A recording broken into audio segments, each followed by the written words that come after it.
नमस्कार दोस्तों, स्वागत है आपको हमारे और एक नया वीडियो में।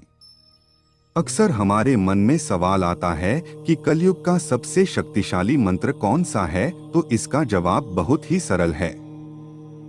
दरअसल पुराणों में एक कथा है जिसमें ब्रह्मा जी बताते हैं कि कलयुग में 16 अक्षरों वाला हरे हरे राम महामंत्र ही सबसे शक्तिशाली मंत्र है।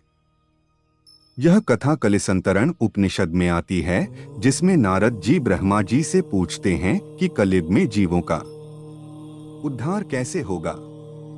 नारद जी कलयुग के दोषों को देखकर सोचते हैं कि इस युग में जीव ना तो यज्ञ करता है ना ही तपस्या, फिर ऐसे में इसका उद्धार भला कैसे होगा।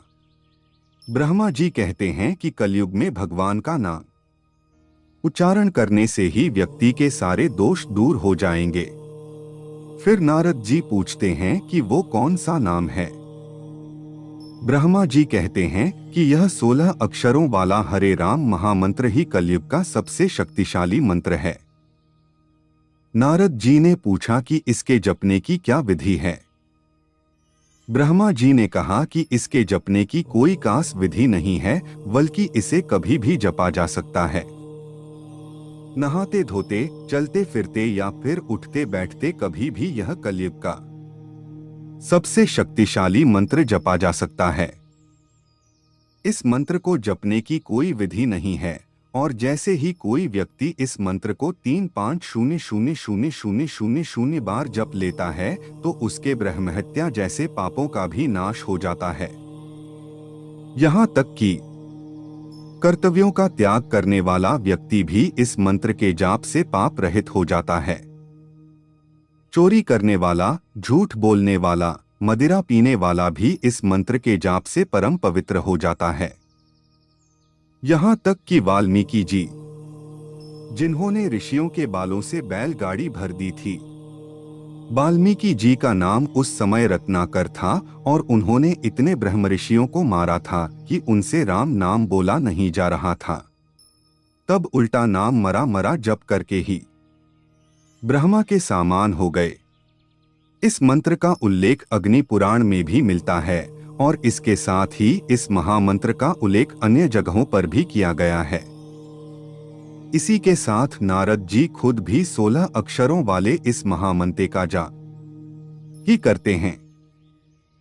इसी के साथ बहुत से भक्त ऐसे हुए हैं जिन्होंने इस महामंत्र का जाप करके सिद्धि प्राप्त की है, जैसे कि ठाकुर हरिदास, जिनकी भक्ति में विघ्न डालने के लिए कितने ही प्रयास किए गए, लेकिन वे अपनी भक्ति पर टिके रहे। ठाकुर हरिदास का जन्म मुसलमान कुल में हुआ था, लेकिन बाद में वे चैतन्य महाप्रभु से जुड़ गए और हरे कृष्ण महामंत्र का जाप करने लगे। महाप्रभु ने महामंत्र को थोड़ा सा बदल दिया और हरे राम की जगह हरे कृष्ण महामंत्र कर दिया। महाप्रभु के अनुयायी हरे कृष्ण महामंत्र का ही जप करते हैं।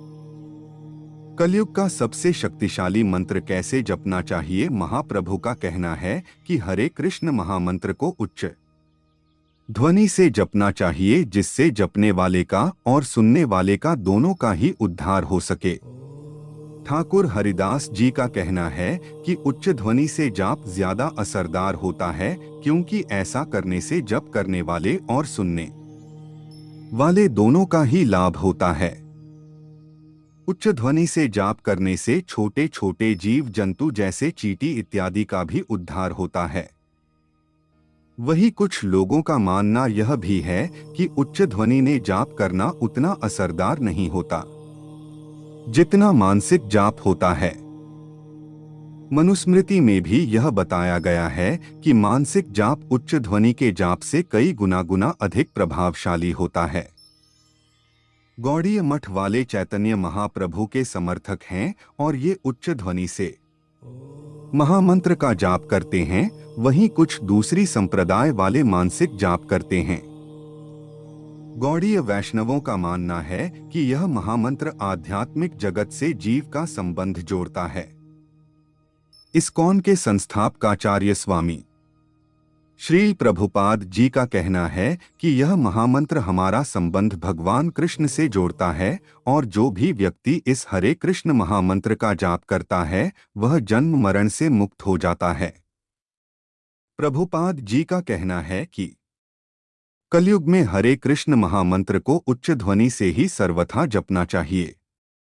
कई महापुरुषों का कहना है कि महामंत्र को उच्च स्वर में जपना चाहिए क्योंकि मन बहुत ही चंचल है और इसको किसी एक मंत्र पर एकाग्र करना बहुत ही मुश्किल होता है। लेकिन उच्च स्वर में जाप करना बहुत ही सरल होता है और इसमें अधिक प्रयास की आवश्यकता नहीं पड़ती। गोस्वामी तुलसीदास जी भी कहते हैं कि योगी भगवान के नाम का अपनी जीभ के द्वारा जाप करके जाग जाते हैं और